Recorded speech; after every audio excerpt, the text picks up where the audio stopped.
할렐루야. 오늘도 주님을 사모하고 또 은혜를 사모하며 이 복된 예배의 자리에 나온 여러분에게 살아계신 하나님의 큰 은혜와 평강이 여러분에게 충만하시기를 주님의 이름으로 간절히 축원합니다. 우리 옆에 분과 인사 나눌까요? 하나님은 당신을 사랑하십니다. 오늘도 잘 나오셨습니다. 사랑하고 축복합니다.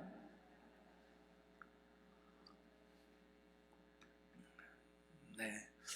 저는 오늘 집사님이 봉독한 마태복음 2장 1절에서 12절 말씀을 가지고 예수님이 오셨다는데 라는 제목으로 하나님의 말씀을 함께 나누고자 합니다.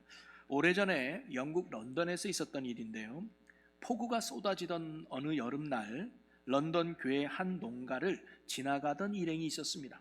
그중 한 사람이 농가 주인에게 찾아와서 우산을 하나만 빌려달라고 부탁을 해요.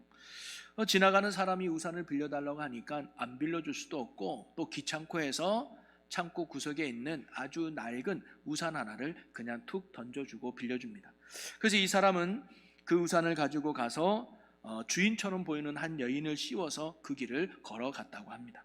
그리고 며칠 후에 어떤 사람이 아주 예쁘게 포장된 편지와 함께 그가 주었던 우산을 다시 가져다 준 거예요. 그 편지에는 정말 감사했습니다 라는 정중한 인사와 함께 우산을 빌렸던 그 여인의 사인이 거기에 함께 기록되어 있었습니다. 뭐라고 사인이 되어 있느냐? 엘리자베스 여왕이라고 되어 있던 거예요. 여행이 다녀갔는데 이 사람은 그냥 돌려보낸 거예요. 얼마나 후회가 됐을까요? 야, 내가 여왕인 줄 알았다면 그 폭우가 쏟아지는 날 집에 초대해서 맛있는 식사라도 대접했을 거예요. 아니, 최소한 우산이라도 제대로 줄걸. 그 낡아 빠진 그 참 억지로 준 그게 너무 속상하고 안타까웠다는 거죠. 여러분, 오늘 우리가 읽은 본문 말씀에도 보면 비슷한 이야기가 나옵니다. 예수님이 오셨음에도 불구하고 그분을 만나지 못하고, 예수님이 오셨음에도 불구하고 그분을 경배하는 그 축복을 누리지 못했던 사람이 오늘 본문에도 등장해요.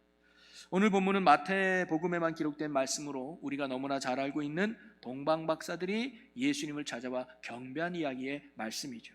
그런데 온 인류를 구원하기 위해 메시아로 예수님이 이 땅에 오셨는데 그것을 알면서도 모두가 기뻐하고 또 모든 사람이 경배했던 것은 아니었습니다. 예수님의 탄생해 주는 엄청난 의미와 축복을 깨닫지 못하고 그분을 만날 수 있었던 특권과 기회마저 잃어버린 안타까운 사람들의 이야기가 오늘 성경에 나오고 있습니다. 저는 오늘 이 말씀이 우리에게 어떤 도전을 주느냐, 오늘도 주님이 우리를 찾아오시고 오늘도 주님이 우리에게 은혜 주시고 오늘도 주님에게 우리에게 구원의 능력을 베풀어 주기를 원하는데 우리가 오늘 성경에 등장하는 사람들처럼 그 은혜의 기회를 잃어버리고 있는 우리의 안타까운 모습은 없는가? 오늘 말씀을 통해 돌아보고 또 도전받는 저와 여러분이 되기를 주님의 이름으로 간절히 소망합니다. 오늘 세 사람을 한번 살펴보려고 하는데요, 첫째는 헤롯 왕입니다. 자, 먼저 헤롯 왕을 보면요, 이 동방의 박사들이 예루살렘에 와서 헤롯 왕을 먼저 찾아와요. 그리고는 유대인의 왕이 태어났다고 했는데 어디서 태어났는지 아십니까? 라고 물어봐요. 왕이 태어났으니까 왕이 알고 있는 줄 알았겠죠. 그러면서 헤롯 왕이 유대인의 왕이라고요? 서기관들에게 묻습니다. 유대인의 왕이 어디서 태어났는지 알아봐라. 그랬더니 서기관들이 말씀을 통해서 미가서에 예언된 베들레헴에서 태어납니다라고 알려줘요.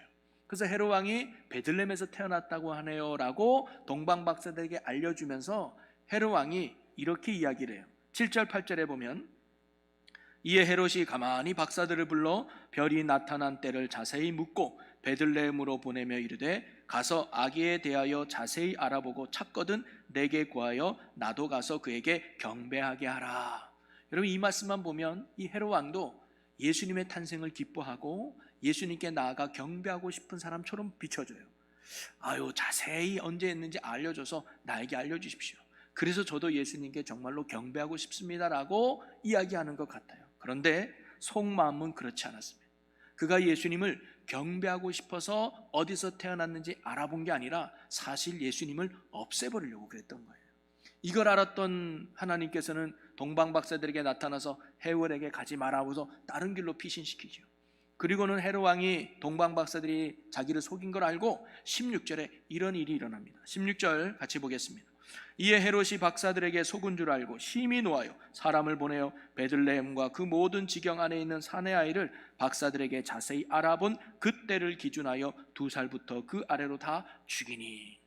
그러니까 박사들이 말했던 때를 따라 보니까 한 2년 정도 안 되는 것 같아. 그래서 그 2살 밑에 아이들을 다 찾아서 죽이는 만행을 헤롯 왕이 범하게 됩니다. 그는 예수님이 오셨다라고 하는 이 소식을 듣고 분노와 살기로 예수님의 탄생을 맞이했던 거예요. 기쁨과 경배가 아닌 강한 부정, 강한 거절로 그는 예수님을 맞이했던 거죠. 여러분, 헤롯이 이토록 예수님의 오심을 강하게 거절하고 부정했던 이유는 뭘까요? 두려움 때문입니다. 무슨 두려움일까요? 내 자리를 잃어버릴 것 같은 두려움. 헤롯은 자기가 왕이에요. 그런데 예수라는 왕이 태어났다? 그러면 내 자리가 뺏길 것 같은, 내가 지금까지 쌓아놨던 모든 것들 잃어버릴 것 같은 두려움 때문에 그는 예수님을 강하게 거부했던 거죠. 그러나 이런 헤롯 왕의 반응은요, 오늘날 사람들에게도 동일하게 나타나고 있습니다. 오늘도 많은 사람들이 예수님을 구원자로 영접하지 않고 경배하지도 않으며 섬기지도 않고 거부하고 거절하는 이유가 어디 있는가? 헤롯 왕과 똑같은 이유가 많다는 거예요. 예수님 때문에 자기의 것을 잃어버릴 것 같은 두려움 때문에 예수님께 나오지 못한다는 거죠. 내가 지금까지 쌓아놓은 세상의 물질, 권력, 명예, 인기 이런 것들을 붙잡고 있고 싶어서, 놓치기 싫어서 결국 예수님을 거부하는 인생. 여러분, 마태복음 19장에 보면 한 부자 청년의 이야기가 나옵니다. 이 청년은 나름대로 인맥도 있고 사람들에게 인정받으며 재산도 많았어요. 그런데 영혼에 대한 갈급함이 있었습니다. 그래서 예수님께 찾아와서 선생님, 어떻게 하면 영생을 얻을 수 있습니까? 라고 물어봐요. 그랬더니 예수님이 그 청년에게 계명을 지켜라 라고 말씀을 해요. 그랬더니 이 청년은 그 계명은 제가 어릴 때부터 잘 지켜왔습니다. 그런 저에게 뭐 부족한 게 있나요? 라고 물어봐요. 그때 예수님이 한 가지 부족한 게 있다고 하시면서 이 청년에게 이렇게 말씀하십니다. 마태복음 19장 21절을 우리 다 같이 한번 읽어보겠습니다. 예수께서 이르시되 내가 온전하고자 할진대 가서 내 소유를 팔아 가난한 자들에게 주라. 그리하면 하늘에서 보화가 내게 있으리라. 그리고 와서 나를 따르라 하시니. 아멘. 예수님은 알고 있었어요. 이 청년이 지금 재물을 너무 꼭 붙들고 있는 거예요. 이것 때문에 영생을 얻지 못함을 알고 얘야, 그 재물을 내려놓고 나를 쫓아라 라고 이야기하는 거예요. 자, 이런 예수님의 말씀에 이 청년은 어떤 반응을 보였을까요? 22절입니다. 함께 봅니다. 그 청년이 재물이 많음으로 이 말씀을 듣고 근심하며 가니라. 근심하며 돌아갔다는 거예요. 재물을 붙들고 있는 이 손을 놓지 못했던 거죠. 결국 그 재물 때문에 영혼을 잃어버리고 영생을 놓쳐버리는 안타까운 일이 이 청년에게 발생했던 겁니다. 지금까지 자신이 힘써 모았던 이 재물을 결국 포기할 수 없었던 것이죠. 자신의 것을 내려놓을 수 없어서 그는 결국 예수님을 거부해버리는 안타까운 인생이 됐습니다. 오늘 헤롯 왕이 그랬다는 거예요. 자신의 것을 포기할 수 없어서, 내 것을 내려놓을 수가 없어서 결국 예수님을 거부했던 인생이 헤롯 왕이었습니다. 여러분, 혹시 우리 안에 헤롯 왕과 같은 모습은 우리에게는 없습니까? 예수님을 너무 열심히 믿으면 혹시 손해볼 것 같아서, 또는 손해볼 줄 모른다는 생각에 시간도 재물도 양보하지 않은 채 적당히 교회 다니고 있는 우리의 미지근한 신앙의 모습은 혹시 우리에게 없습니까? 겉으로는 하나님을 믿는다고는 말하지만 실제 속마음은 하나님을 위해서 조금도 희생하고 싶지 않고, 조금도 손해보고 싶지 않고, 조금도 내 것을 내려놓고 포기하고 싶지 않은 헤롯 왕과 같은 모습이 혹시 우리 안에는 없습니까? 이러한 생각이, 이러한 이기심과 이러한 욕심이 우리를 하나님의 축복의 자리로 가지 못하도록 막고 있다는 사실이에요. 그리고 헤롯 왕이 이처럼 이기심에 사로잡힌 근본적인 원인은 어디 있는가? 자기 자신이 왕이라고 생각했기 때문입니다. 사실 이 마태가 헤롯 왕의 이야기를 기록한 이유는요, 여기에 있습니다. 즉, 누가 우리의 진정한 왕인가를 가르쳐주고 싶었던 거예요. 헤롯은요, 자기가 왕인 줄 알았습니다. 내 인생은 내가 이끄는 거야, 누가 내 자리를 침범할 수 없어 하면서 자기가 인생의 주인인 양 떠들고 선포했던 게 바로 헤롯 왕이었어요. 그래서 왕으로 오신 예수님을 인정하지 않았어요. 인정할 수가 없었던 거죠. 그리고 예수를 거부했던 것입니다. 여러분, 혹시 우리도요, 헤롯 왕처럼 내가 왕이 되어 혹시 살아가고 있지는 않습니까? 겉으로는 하나님을 왕으로 믿고 따른다고는 말합니다. 헤롯 왕처럼 말이죠. 저도 예수님께 경배하고 싶습니다. 저도 그분께 나아가고 싶습니다. 말은 그렇게 하지만 속에는 내가 왕이 돼서, 내가 주인이 되어서 여전히 내 마음대로 살고 싶은 이런 교만함 속에 살아가는 모습이 혹시 우리에게는 없습니까? 사람들마다 자신의 왕자가 있다고 합니다. 그리고 그 자리를 자신들이 지키려고 노력한다는 거예요. 그 왕자를 누구에게도 빼앗고 싶지 않은 게 우리들의 솔직한 마음이라는 거예요. 그러나 주님은요, 우리의 그 왕자에 주님이 오시기를 원하신다는 거예요. 그래서 그분이 우리의 왕이 되어서 우리의 삶을 통치하시고 우리의 삶을 다스리기를 원하십니다. 그럴 때 우리의 삶에 진정한 구원이 이루어지고 우리의 삶에 진정한 축복이 이루어진다는 사실이죠. 사랑하는 성도 여러분, 예수님이 이 땅에 왕으로 오셨습니다. 손님으로 오신 게 아니에요. 우리의 종으로 오신 분이 아닙니다. 우리의 왕으로 오셨습니다. 우리를 다스리기 위해서, 우리를 통치하기 위해서 구원의 왕으로 오신 분이 예수님이에요. 그리고 그분의 통치만이, 그분의 다스림만이 우리의 삶을 진정한 구원의 삶으로 능히 이끌어 가시는 줄로 믿습니다. 그러기에 오늘 저와 여러분이 왕자의 진정한 왕으로 예수님을 모실 수 있는 은혜가 우리에게 있기를 주의 이름으로 간절히 소망합니다. 그것은 결코 손해가 아니라 또 다른 축복이 될 것이고, 그것은 잃어버리는 것이 아니라 또 다른 체험과 풍성함이 될 것입니다. 우리가 예수님을 내 삶의 진정한 왕으로 모셔서 그분의 인도하심 속에 살아가는 참된 구원의 삶을 누리는 저와 여러분의 복된 삶이 되시기를 주님의 이름으로 간절히 축원합니다. 두 번째로 살펴볼 사람이 누구냐면 서기관들입니다. 자, 그 당시 서기관들은요, 종교 지도자들이었습니다. 성경을 연구하고 성경을 가르치는 아주 권위 있는 사람들이 서기관과 제사장들이었는데요, 헤롯 왕은 동방 박사들에게 묻고 유대인의 왕이 어디서 태어났는지 서기관들에게 자문을 구합니다. 그랬더니 그들이 이렇게 대답을 했죠. 마태복음 2장 4절 5절을 한번 보겠습니다. 왕이 모든 대제사장과 백성의 서기관들을 모아 그리스도가 어디서 나겠느냐 물으니 이르되 유대 베들레헴이오니 이는 선지자로 이렇게 기록된 바. 야, 유대인의 왕이 어디서 태어나냐 물었더니 네, 유대인의 왕은 베들레헴에서 태어납니다. 왜냐? 미가 선지자가 예언하기를 베들레헴에서 태어난다고 가르쳐주고 있기 때문입니다 라고 이야기해요. 이 말은 무슨 의미예요? 이 서기관들은요, 정확하게 알고 있었습니다. 분명하게 알고 있었습니다. 뭐가? 예수님이 베들레헴에서 태어난다는 사실, 메시아가 베들레헴에서 태어났다는 사실을 누구보다 정확하게 알고 있는 것이 바로 이 서기관들이었어요. 그래서 왕에게도 알려주고 동방박사들에게도 알려준 거 아닙니까? 자, 그런데 아기 예수님의 나심을 축하하러 온 사람들 가운데는요, 서기관과 제사장들의 얼굴은 보이지가 않았다는 거예요. 왜 그랬을까요? 그들은 아는 것에만 머물러 있었기 때문입니다. 여러분, 우리도 신앙생활을 하다 보면 소위 기독교적인 지식이 늘어나기 마련이죠. 소위 아는 게 많아집니다. 하나님에 대해서도 예수님에 대해서도 성령님에 대해서도 잘 알죠. 하나님이 무엇을 기뻐하고 원하는지, 예수님이 무엇을 기뻐하는지, 성령님이 우리의 삶에 무엇을 원하는지 우리는 너무너무 잘 알아요. 그래서 연말에 시험 치면 아마 100점 정도 맞을 거예요. 그런데 문제는 뭐냐면요, 많은 사람이 아는 것으로만 그치고 있다는 겁니다.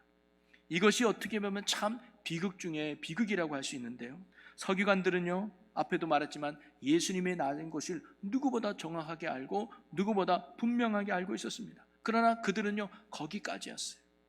베들레헴까지 찾아가는 순종의 발이 없었고요, 예수님께 나아가 감사할 손이 그들에게는 없었던 것입니다. 손도 없고 발도 없고 오직 머리만 있는 단순한 지식의 신앙, 그것이 바로 서기관들의 비극이었던 거죠. 여러분, 우리가요, 이런 머리만 있는 성도가 되지 않기를 바랍니다.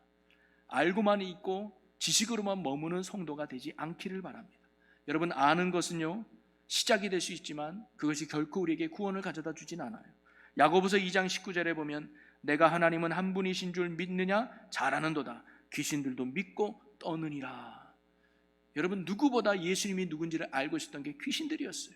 당신이 메시아입니다. 당신이 하나님의 아들입니다. 당신이 그리스도입니다. 누구보다도 정확하게 알고 있었던 것이 당시 귀신들이었거든요. 그러면 귀신들이 구원 받았습니까? 귀신들이 하나님의 축복을 받았나요? 절대 그렇지 않죠. 왜 그랬을까요? 그들은 하나님을 알지만 하나님을 의지하지 않았습니다. 예수님을 알지만 예수님을 경배하지 않았습니다. 하나님을 알지만 하나님을 예배하지도 않고 따르지도 않는 게 그들이었습니다. 즉 하나님의 말씀은 알지만 그 말씀을 거부하는 자들이 그들이었기 때문이에요. 여러분, 믿음이 뭘까요? 믿음은요, 한마디로 말하면 하나님 앞에 항복하는 것인 줄로 믿습니다. 믿음은 말하자면 항복입니다. 천부여 의지 없어서 손 들고 옵니다. 주님, 내 힘으로 살아갈 수 없는 인생입니다. 내 힘으로 할 수 있는 게 아무것도 없습니다. 나는 못나고 부족한 죄인일 뿐입니다. 주님, 나를 불쌍히 여겨 주옵소서. 주님, 나를 긍휼히 여겨 주옵소서라고 두 손 들고 주님 앞에 엎드리는 것이 믿음이라는 거예요. 오늘 우리가 예배하러 모였는데 예배가 뭘까요? 바로 왕 대신 하나님에 엎드려 항복하는 시간이 예배입니다. 하나님, 오늘도 주님 앞에 왔습니다. 나는 아무것도 할 수 없는 연약한 존재입니다. 나는 아무것도 할 수 없는 부족한 존재입니다. 하나님만이 나의 왕이 되어 주셔서, 하나님만이 나의 삶의 주인 되어 주셔서 나를 온전히 다스려 주시옵소서. 예수 안에 능력이 있고 예수 안에 생명이 있습니다. 주님밖에 없습니다라고 철저하게 주님 앞에 엎드려서 그분을 붙드는 시간이 예배의 시간인 줄로 믿습니다. 그러기에 알기는 알지만 예배가 없는 사람, 알기는 알지만 기도가 없는 사람, 알기는 알지만 회개가 없는 사람, 알기는 알지만 헌신이 없고 사랑이 없는 사람, 그런 사람들을 보고 야고보는 그것은 죽은 믿음이라고 우리에게 경고하고 있는 거죠. 오늘 서기관들은요, 예수님이 어디서 태어났는지 정확하게 알고 있었습니다. 그러나 그들은 예수님께 나아갈 발이 없었고 예수님께 드릴 손도 없었습니다. 서기관들의 비극은 아는 데에만 머물렀다는 것이 그들의 큰 비극이었어요. 야고보 기자가 말하는 것처럼 그들의 믿음은 죽은 믿음이었습니다. 생명력이 없는 믿음이었던 거죠. 사랑하는 성도 여러분, 오늘 우리가 서기관과 같은 비극적인 삶이 되지 않기를 바랍니다. 어떻게 보면 그들은 예수님의 탄생을 누구보다 먼저 찾아가 경배하고 영광을 누릴 수 있었던 사람들이 그들이었을 거예요. 아주 좋은 기회를 얻었을 겁니다. 그런데 그들은 아는 것에만 머물렀기 때문에 그 축복의 기회를 놓쳐버리고 말았다는 거예요. 물론 아는 것도 중요합니다. 왜냐하면 믿음은 들음에서부터 시작되기 때문이죠. 그러나 알고만 있으면 안 된다는 거예요. 아는 것이 믿음의 확신으로 나아가야 되고 믿음의 확신이 순종으로 나아가야 될 줄로 믿습니다. 여러분, 오늘 우리의 신앙이 아는 것을 넘어 믿음으로 나아가고 믿는 것을 넘어 행하는 자들이 되어서 진정한 주님의 영광을 보고 그 구원에 누리며 은혜를 누릴 수 있는 믿음의 신실한 종들이 저와 여러분이 되시기를 주님의 이름으로 간절히 축원합니다. 그리고 세 번째로 바로 예수님을 찾아와 경배했던 동방박사들이었습니다. 이들은요, 헤롯 왕과 달랐습니다. 그런 태어나실 예수님이 온 인류의 왕이 되심을 그들은 마음속 깊이 믿었습니다. 2절에 보니까 유대인의 왕으로 나신 이가 어디 계시냐? 우리가 동방에서 그의 별을 보고 그에게 경배하러 왔노라 라고 말해요. 여기서 경배하다는 것은 문자적으로 복종하다는 의미를 지니고 있다고 해요. 바로 박사들은요, 예수님이 왕 되심을 믿고 우리는 그분께 복종하러 왔습니다라고 고백하는 거예요. 바로 자신의 왕자의 예수님을 온전히 모시며 살겠다는 신앙 고백 아니겠습니까? 헤롯처럼 말만 인정하는 것이 아니라 진짜 예수님을 삶의 주인으로 모시는 게 동방박사들이었어요. 그러니까 거기까지 찾아왔겠죠. 또 그들은요, 서기관들과 달랐습니다. 메시아가 베들레헴에서 태어났다는 말씀을 듣고 아는 것으로 끝나지 않았어요. 큰 별을 보면서 메시아가 태어났다는 것을 아는 걸로 끝나지 않았습니다. 그 별을 보고 따르는 순종이 그들에게 있었습니다. 그리고 주님께 드릴 감사의 손도 그들에게 있었습니다. 그 결과 어떻게 되었나요? 온 인류의 구원자로 오신 예수님의 탄생을 직접 목격할 수 있는 영광을 누리게 되지 않았습니까? 그래서 지금도 성탄절만 되면 이름이 등장하는 게 동방박사들의 이야기잖아요. 여러분, 오늘 저와 여러분이 동방박사들과 같은 자들이 되기를 주님의 이름으로 간절히 소망합니다. 그분을 진정한 왕으로 모시는 은혜가 우리에게 있기를 바라고요. 그리고 아는 것으로만 머무는 것이 아니라 그분께 나아가는 믿음의 순종과 감사함이 우리에게 있는 그런 신실한 믿음이 우리의 믿음 되기를 주님의 이름으로 간절히 축원합니다. 그러면서 저는 또 하나 이 동방박사들의 경배를 통해서 아주 중요한 영적 교훈을 하나 발견하게 되는데요. 사실 그들은 동방에서 왔다고 했잖아요. 그 동방을 학자들은 바벨론으로 보고 있습니다. 왜냐하면 바벨론은 일찍이 유대인 포로들이 정착해서 살고 있었던 동네예요. 그래서 다니엘도 거기 있었고 에스더도 거기에서 일어났던 일들이잖아요. 그러니까 신실한 유대인들이 바벨론에 많이 있었던 거죠. 그러면서 그들의 신앙적인 영향을 이 박사들이 받았다는 거예요. 그래서 그들도 하나님을 믿는 자들이 됐고 메시아를 기다리는 믿음의 사람이 됐던 거죠. 그러다가 하나님의 특별한 계시가 있는 큰 별을 보면서 이 땅에 메시아가 탄생을 그들이 확신했던 거예요. 그리고는 그 별을 따라서 수천 킬로가 떨어진 유대 땅까지 그들이 왔던 겁니다. 여러분, 이 동방에서 온 박사들이 어떤 마음으로 예루살렘까지 왔을까요? 억지로 왔을까요? 귀찮은 마음으로 왔을까요? 아니요, 들뜬 마음으로, 큰 기대감을 안고 부푼 마음으로 예루살렘까지 오지 않았을까요? 유대인의 왕을 만난다는 그 기대감으로 말이죠. 그리고 그들은요, 메시아의 탄생은 몇몇 사람만이 아는 조용한 일이라고 생각하지 않았을 겁니다. 유대인의 땅이 들썩들썩할 정도로 모든 사람들이 기뻐하고 모든 사람들이 환영할 큰 일로 생각했을 거예요. 그래서 헤롯 왕을 찾아온 거 아닙니까? 이런 큰 행사에 왕이 모를 일 없을 거다. 그래서 그들은요, 메시아인 예수님이 이 땅에 오시는 건 굉장히 화려하고 굉장히 웅장하고 그리고 멋있게 오시는 걸로 그들은 생각했을 거예요. 그리고는 예수님이 메시아가 베들레헴에서 태어난다는 소식을 듣고 야, 이제 거의 다 왔다, 조금만 가면 예수님을 만날 수 있겠구나라는 생각하면서 별을 따라서 베들레헴까지 간 거 아닙니까? 자, 그랬더니 9절에 이런 말씀이 나와요. 2장 9절, 박사들이 왕의 말을 듣고 갈새 동방에서 보던 그 별이 문득 앞서 인도하여 가다가 악이 있는 곳 위에 머물러 서 있는지라. 여러분, 며칠 걸린지는 모르겠지만 수개월 동안 이 별을 보고 쫓아왔어요. 그런데 그 별이 이제 멈춘 거예요. 멈춘다는 얘기는 뭐예요? 여기에 메시아가 태어났구나. 그래서 예수님이 계신 곳에 별이 멈춘 것을 봤다는 거죠. 자, 그리고 그 예수님이 계신 곳은 어떤 곳이었는가? 11절에 보니까 이런 말씀이 있습니다. 집에 들어가 아기와 그의 어머니 마리아가 함께 있는 것을 보고라고 나와요. 즉 예수님이 계신 곳이 어디라는 거예요? 집이라고 표현되어 있어요. 누가는요, 예수님이 태어난 곳을 마구간이라고 표현을 했고 이 마태는 지금 집이라고 표현했는데 두 사람의 차이가 뭘까? 사실 마태는요, 동방 박사들이 찾아올 때쯤 되면 이미 예수님이 태어난 지 시간이 좀 지났어요. 그래서 헤롯 왕도 2살 아래로 이렇게 했잖아요.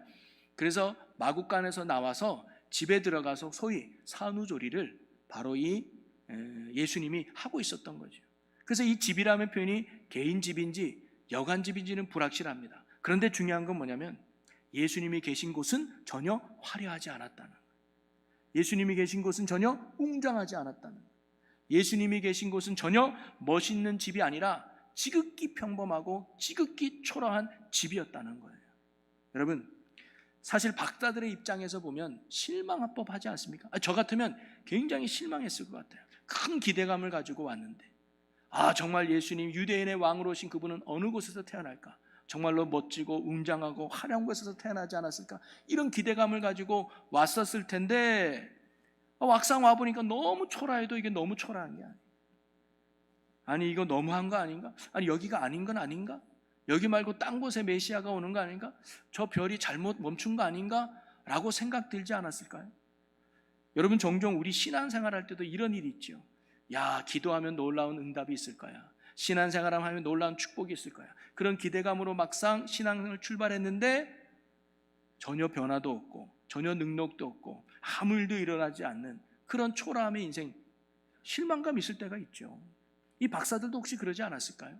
자, 그런데 예수님이 계신 그 초라한 집에 별이 멈춘 것을 보고 그들이 반응 보이는요, 자 10절입니다. 10절 같이 읽어봅니다. 시작. 아멘. 그들이요 멈춘 별을 보고, 그리고 딱 보니까 예수님이 계신 곳이 뭐예요? 초라한 집이에요. 그런데도 그들이 어떻게 했다고 나와요? 매우 크게 기뻐하고 기뻐했다고 나와요. 무척 기뻐했다는 거죠. 그리고 예수님이 계신 집에 당당히 들어가서 자신들이 지금까지 준비한 최고의 선물을 기쁨과 감사함으로 예수님께 드리게 됩니다. 얼마나 멋있고 얼마나 아름다운 장면 아닙니까? 저는 박사들에게 중요한 것이 무엇이었냐면요, 예수님이 어떤 집에 계시냐가 중요하지 않았습니다. 예수님이 어떤 동네에 계시냐도 중요하지 않았습니다. 예수님이 소위 어떤 이 옷을 입고 있느냐도 중요하지 않았습니다. 중요한 건 예수님이 그곳에 계시다는 거예요. 예수님이 지금 그곳에 계시다는 것이 동방 박사들에게 제일 중요했습니다. 그러면서 저는 이러한 동방박사들의 경배의 모습 속에서요, 우리가 가져야 될 아주 중요한 신앙의 자세를 배울 수가 있습니다. 그게 뭐냐면 오직 예수로 만족하는 신앙입니다. 아까도 말씀드렸지만 여러분, 우리도 신앙생활을 시작할 때 동방박사들과 같은 기대감으로 시작하지 않습니까? 여러분이 어떤 기도를 할 때, 또는 여러분이 어떤 집회를 갈 때 큰 기대감을 가지고 가잖아요. 그분으로 인해서 내 인생이 화려해질 것을, 그분의 은혜로 말미암아 내 삶이 풍성해질 것을 기대하며 웅장해지는 거룩한 꿈을 갖고 우리가 믿음의 길을 열심히 달려가지 않습니까? 그런데 소위 기대와는 달리 인생의 화려함도 없고, 인생의 웅장함도 없고, 멋짐도 없고, 지극히 평범하고 초라한 일생일 수 있다는 거예요. 그렇게 기도했는데 응답이 없을 수도 있고요, 그렇게 열심히 봉사했는데 사업이 잘 되지도 않을 수도 있어요. 여전히 내 인생은 초라하고 부족할 수 있습니다. 그러나 동방박사들이 아무리 그 집이 초라하고 아무리 그 집이 보잘것없다 할지라도 그 집에 예수님이 계신 것으로 그들이 기뻐하고 예수님이 계신 것으로 그들이 감사했던 것처럼 우리도요, 내 인생이 화려하지 않는다 할지라도, 내 인생이 웅장하지 않는다 할지라도 예수님이 계신 것으로, 예수님이 나의 왕이 되신 것으로, 예수님이 나의 주가 되신 것으로 기뻐하고 감사할 수 있는 신앙이 오늘 저와 여러분의 신앙이 되었으면 좋겠습니다. 누구처럼 큰 간증이 없다 할지라도, 누구처럼 큰 축복의 역사는 내 인생 가운데 없다 할지라도 여전히 예수님이 내 안에 계시고 그분이 나의 왕이 되어주시고 그분이 나의 구원자가 되시고 그분이 지금 나와 함께하는 것으로, 그것으로 만족하고 기뻐하고 즐거워한다면 그것이 정말 하나님이 보시기에 건강하고 멋진 신앙 아닐까요? 시편 83편의 저자는요, 이런 고백을 했어요. 시편 83편 10절에 주의 궁정에서의 한날이 다른 곳에서의 첫날보다 나은즉 악인의 장막에 사는 것보다 내 하나님의 성전 문지기로 있는 것이 좋사오니. 아무리 화려하고 웅장한 궁정에서 호화롭게 지낸다 할지라도 나는 초라하더라도 성전의 문지기로서 주님과 늘 함께 앉는 것이 나의 기쁨이고 나의 즐거움이다라고 하는 이 시편 기자의 고백이 오늘 저와 여러분의 신앙 고백이 되기를 간절히 소망합니다. 비록 내 인생이 주님으로 인해서 화려하지 못한다 할지라도, 웅장하지 않는다 할지라도, 멋진 인생이 펼쳐지지 않는다 할지라도 예수가 나의 주가 되신 그 하나만으로도, 예수님이 나와 함께 하시는 그 하나만으로도, 내가 하나님의 자녀가 되었다는 그 하나만으로도 날마다 기뻐하고 감사하며 하나님께 영광 돌릴 수 있는 믿음의 삶이 오늘 저와 여러분의 믿음이 되기를 주님의 이름으로 간절히 축원합니다. 사랑하는 성도 여러분, 오늘 제목은 예수님이 오셨는데 라는 제목이었어요. 이 땅의 구원자로 생명이 되고 축복으로 예수님이 오셨는데 헤롯은 자신의 것을 잃어버릴까 봐 내가 왕인 교만함 때문에 예수님을 거절했습니다. 서기관들은 예수님이 어디에 오시는 것까지도 정확히 알고 있었습니다. 그러나 아는 것으로만 그들은 머물러 있었습니다. 오늘 우리가 헤롯 왕과 같은 모습, 서기관과 같은 모습을 갖는 자들이 되지 않기를 바랍니다. 오히려 동방박사들처럼 예수님을 내 삶의 진정한 왕으로 모시고, 그리고 그분의 말씀을 아는 것으로 머무는 것이 아니라 아는 것을 넘어 믿고 따르는, 순종하는 자들이 되어서, 그리고 무엇보다 우리의 인생의 집이 혹 초라하고 보잘것없고 평범하다 할지라도 예수님이 나와 함께 하시는 그 한 분만으로 만족하고 기뻐하고 즐거워할 수 있는 참된 예배자의 삶이 오늘 저와 여러분의 삶이 되시기를 주님의 이름으로 간절히 축원합니다. 동방박사들의 경배는 예수님만 보이는 경배였습니다. 다른 것 중요하지 않았습니다. 예수님만 높이는 경배였습니다. 다른 거 중요하지 않았습니다. 오늘 우리들도 예수님만 나와 함께 계시면, 예수님이 나의 주가 되시면 그것으로 만족하고 그것으로 기뻐하며 오직 예수로 충만하고 예수만을 높이는, 주님이 원하는 참된 예배자로 사는 저와 여러분의 굳건한 믿음의 삶이 되시기를 주님의 이름으로 간절히 축원합니다. 오늘 이 시간 오늘 주신 말씀을 붙들고 우리가 결단하며 기도하기를 원하는데요, 혹시 우리 안에 헤롯 왕과 같은 모습과 또는 서기관과 같은 모습이 있다면 이 시간 회개하여 하나님께 나아가는 시간이 되기를 원하고요, 주님, 이제 우리가 동방박사들과 같이 오직 예수만을 내 삶의 왕으로 모시고 예수님만을 바라보고 경배하는 참된 예배자로 살아가게 해달라고 우리 시간 다같이 주여 크게 한번 외치고 우리 동서로 기도하겠습니다. 주여, 주님, 우리 안에 해로왕을 제거하게 하여 주옵소서. 우리 안에 서기관과 같은 아는 것으로 머무는 신앙을 벗어버리게 하여 주옵소서. 예수가 나의 진정한 왕임을 인정하고 내 아이 것을 내려놓고 내가 붙잡고 있는 것을 포기하고 예수를 따르는 예수의 사람 되게 하여 주시옵소서. 그리고 내가 아는 것으로 머무는 것이 아니라 믿음의 확신을 갖고 숨기고 나가는 참 믿음의 백성 되게 하여 주시옵소서. 그리고 무엇보다 동방 박사들처럼 하나님 우리가 예수만을 바라보고 예수만을 의지하고 예수만을 기뻐하는 참 믿음의 예배자가 되게 하여 주시옵소서. 응답이 높은다 할지라도 내 환경이 좋아지지 않는다 할지라도 예수님 때문에 기뻐하고 예수님 때문에 감사하고 예수님 때문에 즐거워하는 예수 사람 되게 하여 주시옵소서. 그리하여 언제나 주님과 동행하며 참된 구원의 열매를 맺는 영광의 자녀들 되게 하여 주옵소서. 아멘. 이 크신 하나님을 찬양합니다. 성령님 도와주시고 붙잡시고 인도해 주시옵소서.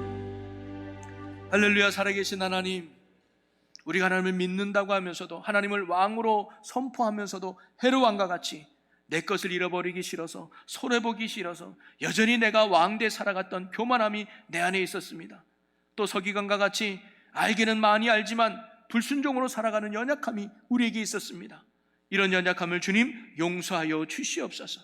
이제 동방박사들처럼 예수님을 나의 진정한 왕으로 모시고 아는 것으로 머무는 것이 아니라 믿음의 확신을 갖고 순종의 자리로 나아가는 참 믿음이 우리의 믿음 되게 하여 주시옵소서. 무엇보다 우리의 인생이 화려하지 않는다 할지라도, 때로는 응답이 더딘다 할지라도, 나아진 것이 없다 할지라도 예수님이 나의 구주가 되시고 예수님이 나의 왕이 되시고 예수님이 나와 함께 하시는 그 주님만으로 기뻐하고 즐거워하고 감사할 수 있는 참된 예배자가 오늘 우리 모두가 되게 하여 주시옵소서. 감사드리며 예수님의 이름으로 기도하옵나이다. 아멘.